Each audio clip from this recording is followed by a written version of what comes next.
আজকে আপনাদের জন্য একটা ফার্নিশড ফ্ল্যাট এনেছি।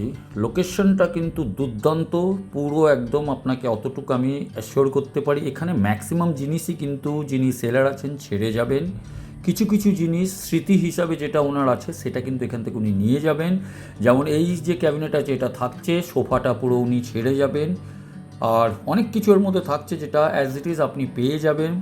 প্রপার্টির এক্স্যাক্ট লোকেশনটা কোথায় আছে কী আছে থাম্বনেল দেখে আপনারা বুঝেই গেছেন, তাও আমি একটু আপনাকে বলে দিই লোকেশনটা। যদি আপনি চিনার পার্কে, আমি এই মুহূর্তে চিনার পার্কে দাঁড়িয়ে আছি, সামনে দেখছেন চিনার পার্কের ব্রিজটা, আর এইদিকে যদি আমি ক্যামেরাটা ঘোরাই তাহলে এটা হচ্ছে কিন্তু লোকনাথ মন্দির এর পাশে।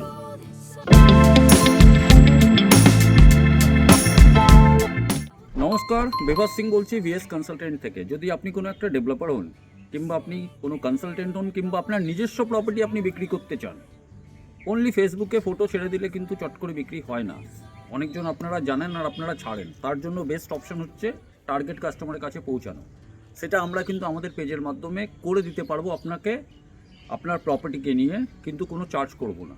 কিভাবে জানতে আমাদের সঙ্গে যোগাযোগ করুন। ফার্স্ট ফ্লোরে আছি, সামনে হচ্ছে লিফট। আর এই ফ্ল্যাটটা আমরা দেখাচ্ছি যেটা হচ্ছে 1400 স্কোয়ার ফিট, ফার্নিশড বলতে পারেন আপনি। আমরা কিন্তু এন্ট্রি করছি সাউথ থেকে নর্থে। এখানে একটা কিন্তু করিডোর মতন জায়গা রেখে দেওয়া হয়েছে, কিংবা ফয়েড এরিয়াও আপনি বলতে পারেন। আর এই দিকে আপনার কিন্তু হচ্ছে একটা বেডরুমের যদি ডিরেকশনটা বলি তাহলে এটা হচ্ছে কিন্তু আপনার ইস্টের দিকে, যেহেতু একটা বিল্ডিং ওখানে দাঁড়িয়ে আছে। আর এখানে কিন্তু একটা সুন্দর করে ঠাকুর ঘর উনি করে রেখেছেন, যেটা নর্থ ইস্ট কর্নারে আছে। এখানে হচ্ছে কিন্তু বেডগুলো, এই বেডগুলো থাকবে, আলমারিটা চলে যাবে, ফল সিলিং এখানে কিন্তু করা আছে।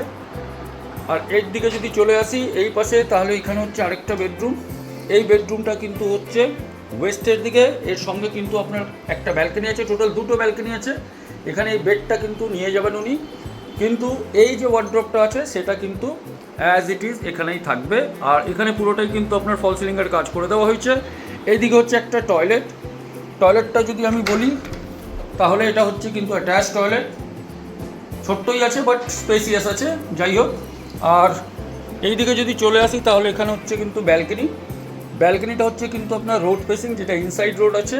ওয়াশিং মেশিনটা এখান থেকে চলে যাবে, এসিগুলো থাকবে। আর সামনে যে রোডটা আমি দেখানোর চেষ্টা করছি, যদি আপনি দেখেন এই সামনে যে রোডটা, ওই রোডটা থেকে আপনার 500 মিটার ডিস্টেন্সে আপনি কিন্তু পৌঁছে যাচ্ছেন লোকনাথ মন্দির, কিংবা 211 রুটে। তো এখান থেকে যদি আমি আপনাকে দেখাই তো দেখুন অনেকটা স্পেসিয়াস ইনি এই বেডরুমটাকে করে রেখেছেন। তো আপনাকে দুটো বেডরুম দেখালাম, এরপরে আমরা সোজা চলে আসছি এইদিকে। এখানে হচ্ছে একটা কিন্তু কমন টয়লেটটা অনেকটাই বড়, তার সঙ্গে গিজারের প্রভিশন সমস্ত কিছু এখানে করা আছে। এখানে একটা ছোট্ট করে বেসিন দেওয়া হয়েছে। আর এই দিকে যদি চলে আসি তাহলে এখানে হচ্ছে কিন্তু আপনার একটা কিচেনটা ডিরেকশন যদি বলি তাহলে এটা হচ্ছে ইস্টের দিকে, সাউথ ইস্টে কিচেন হচ্ছে আপনার। আর পুরো মডিউলারের এখানে কাজ করানো হয়েছে, নতুন করে আপনাকে কিছু করাতে হবে না, সমস্ত কিছু ইনি এখানে করে রেখেছেন। তার সঙ্গে কিন্তু দেখুন আপনার চিমনির প্রভিশন ওইদিকে করা আছে, তো চিমনিটা আশা করি থাকবে। তো এটা হলো আপনার কিচেন। এরপরে আমরা সোজা চলে আসছি এই যে পোর্শনটা, এটা হচ্ছে কিন্তু আপনার লিভিং কাম ডাইনিং এরিয়া। এখানে কিন্তু দেখুন টিভির ক্যাবিনেট, টিভি এগুলো সব থাকবে। ফ্রিজটা উনি নিয়ে চলে যাবেন। এখানে কিন্তু পুরোটাই কিন্তু ফল সিলিং করা হয়েছে। আর এই ক্যাবিনেটটাও থাকবে, তার সঙ্গে সোফাটাও থাকবে, এগুলো উনি ছেড়ে যাবেন। আর এই ডিরেকশনটা হচ্ছে কিন্তু আপনার সাউথের দিকে, যেহেতু একটা বিল্ডিং আছে। তো এটা হয়ে গেল আপনার টোটাল দুটো বেডরুমের সঙ্গে লিভিং ডাইনিং, টয়লেটটাও দেখালাম আর কিচেনটাও দেখালাম। এরপরে আমরা থার্ড বেডরুমে আসবো, হচ্ছে আপনার থার্ড বেডরুমটাও কিন্তু বড় আছে, আপনার স্পেসিয়াস আছে। তার সঙ্গে কিন্তু এখানেও একটা টয়লেট আছে, মানে 3টে বেডরুম 3টে টয়লেট আছে। এখানে এসিটা থাকবে। আর এখানেও কিন্তু একটা ব্যালকনি আছে, এই ব্যালকনিটা কিন্তু আপনার হচ্ছে ইস্টের দিকে। আর এই পোর্শনটা আপনি একটু খোলা পাবেন, এটা একটু স্পেসিয়াস আছে। তো এই বেডরুমটা আপনি দেখে নিন। তো টোটাল 3টে বেডরুম আমি আপনাকে দেখালাম। প্রাইসিংয়ের পার্টে একটু পরে আসবো, তার আগে ডাইমেনশনগুলো আপনাকে বলে দিই।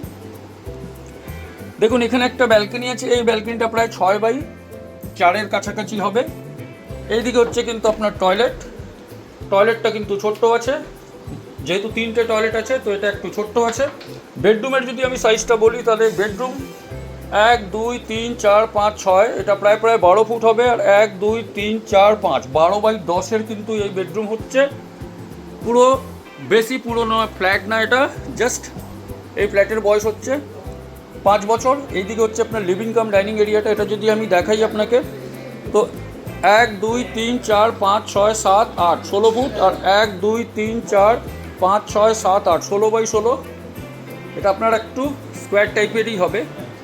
এরপরে আমরা চলে আসছি কিচেনের দিকে। তো কিচেনের ডাইমেনশনটা আমি বলে নিই। কিচেনটা হচ্ছে আপনার কিন্তু 1 2 3 4 5 6, 12 ফুট বাই আপনি 6 ফুট ধরে রাখতে পারেন। তো বিশাল বড় একটা কিচেন আপনি যেটা দেখছেন, ডাইরেকশনটা আগেই বলেছিলাম। এখানে হচ্ছে কিন্তু আপনার টয়লেট, এটা আমি অ্যাপ্রক্স যদি বলি এটা 4 ফিট বাই 12 ফিটের কাছাকাছি হবে এই টয়লেটটা। গিজারের প্রভিশন এর মধ্যে করা আছে। এরপরে আমরা যাব বেডরুমে। এটা হচ্ছে অ্যাটাচ টয়লেট দিয়ে আরেকটা বেডরুম। এর ডাইমেনশনটা যদি আমি বলি, এই পোর্শনটাকে আমি ছেড়ে দিচ্ছি, এই ডিরেকশন থেকে যদি বলি 1 2 3 4 5 6 7, 14 ফুট। আর 1 2 3 4 5 6, 14x12। দেখুন এখানে একটা কিং সাইজ বেড দেওয়া আছে। আর এইদিকে যদি চলে আসি, তো এখানে হচ্ছে কিন্তু আপনার প্রায় 1 2 3 4 5, 10 ফুট বাই 4 ফুটের কিন্তু একটা 10 ফুট বাই 4 ফুটের আপনার একটা ব্যালকনি, যেটা আপনাকে আগেই দেখিয়েছিলাম। টয়লেটেই দেখে আপনাকে বলেই দিয়েছি। এরপরে আমরা চলে আসছি থার্ড বেডরুমের ডাইমেনশনে। হচ্ছে থার্ড বেডরুম 1 2 3 4 5 6, 12 ফুট। 1 2 3 4 12x10 আপনি ধরে রাখতে পারেন। তো এটা হলো টোটাল 3টে বেডরুম আপনাকে ডাইমেনশন বললাম। আর এটা হচ্ছে আপনার কিন্তু ফয়ের এরিয়া। তো ফয়ের এরিয়াটাও আমি বলে দিই 1 2 3 4 5 6, 12 ফুট বাই এটা প্রায় 4 ফুটের কাছাকাছি ফয়ের এরিয়া হবে। আর এই এক্সিটটা যেটা হচ্ছে আপনার কিন্তু সাউথের দিকে হচ্ছে। তো টোটাল এই ফ্ল্যাটের area 1400 square feet plus minus হতে পারে। প্রাইজিংয়ের পার্টটাই যদি বলি, প্রাইজিং হচ্ছে 66 লাখ। এর সঙ্গে 2 হুইলার পার্কিং আছে, কিন্তু কোনো 4 হুইলার পার্কিং নেই। 4 হুইলার আপনি রেন্টে পাবেন।